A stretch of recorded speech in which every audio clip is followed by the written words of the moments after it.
Shadow of the Tomb Raider Definitive Edition was recently ported to Mac by Feral Interactive and is available right now on Steam or from the Feral store.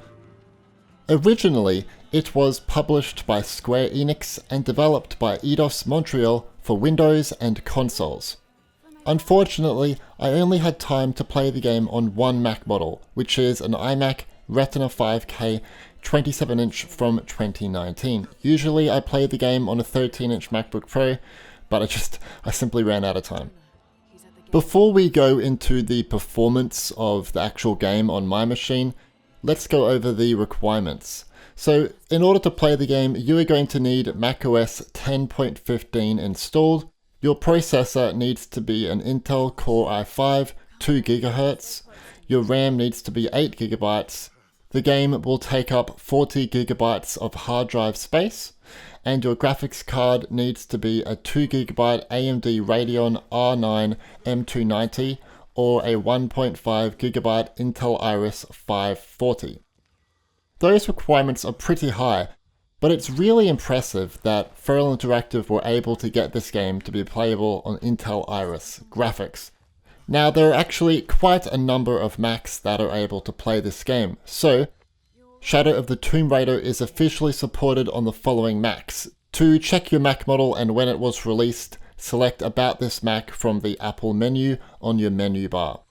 The game is supported on all 15-inch MacBook Pros released since late 2016, all 13-inch MacBook Pros released since 2016, all 21.5-inch iMacs released since 2017, all 27-inch iMacs released since late 2014, all 27-inch iMac Pros released since late 2017, and all Mac Pros released since late 2013.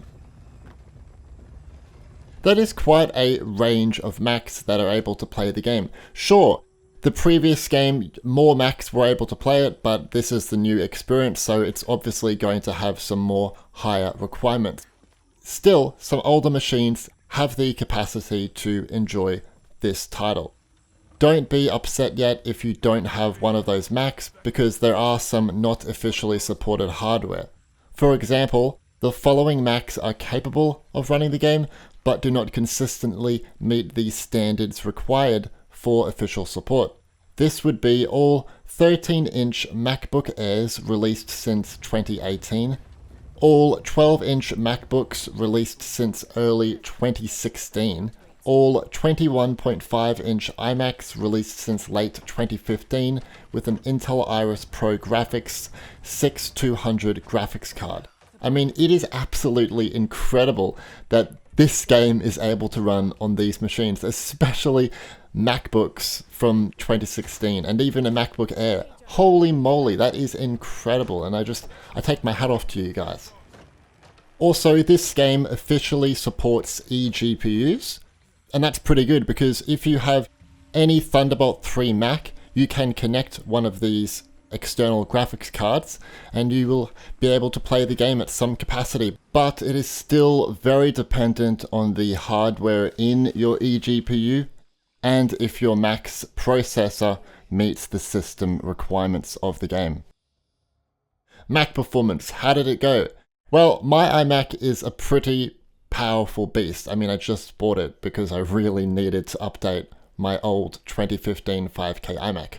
Since this game takes advantage of Metal API features new to macOS 10.15, based on my experience, the performance is exceptional.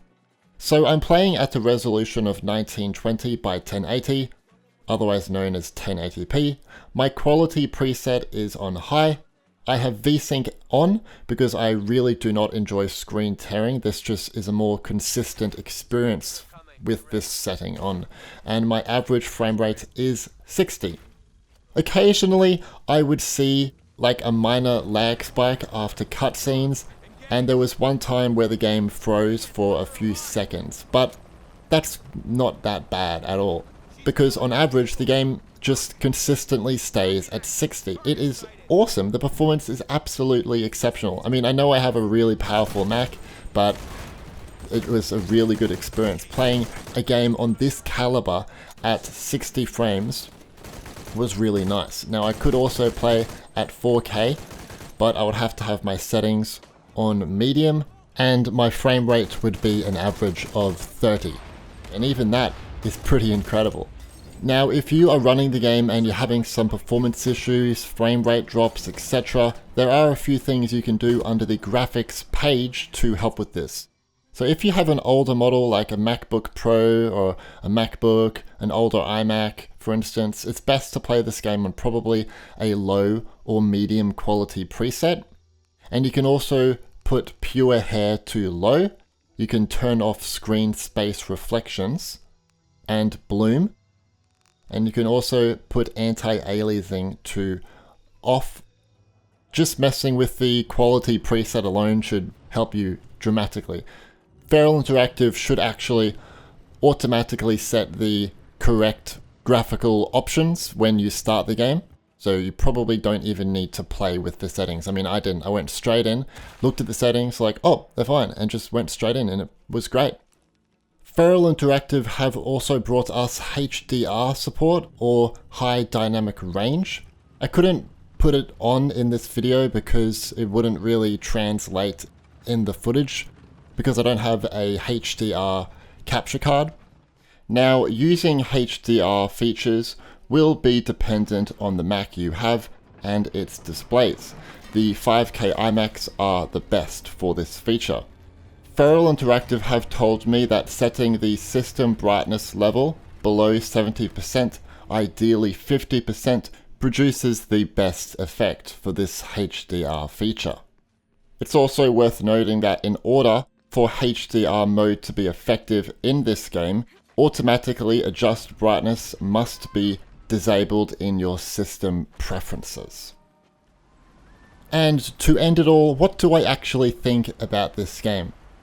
What I noticed with this one compared to the others is there is a really big sense of Lara's choices that she makes, and seeing how people are affected by this, how a community is affected, or just individuals, it made it more, enriching, and you felt really connected to the story. And that's what I really loved about it, and just the gameplay, it's fantastic. Visually, this game is just exceptional, and being able to play it at high settings really brings out all the details, and especially if you play it in 4K, if you're able to have that capacity to do so. Not only that, the sound design too is out of this world, and on my speakers it was really nice just to listen to, and the voice acting as well. To have watched these guys from the first game to the third one here and see how they have developed as characters has been really nice. But yeah, that's pretty much how these reviews work. I show you what it performs like and what I think of the game, and that's pretty much it. Let me know in the comments if you have tried this game yet, if you're going to, and on what Mac model. That is what I'm very interested about. Let me know how it performs on your machine. Thank you guys so much for watching. I know these reviews don't get much attention compared to my other videos, especially Apple Arcade, so I'm very thankful for whoever decides to watch this video and if you made it to the end, so thank you very much. Leave a like and subscribe and turn on notifications to be alerted about upcoming Mac gaming videos. Anyway, thanks for watching.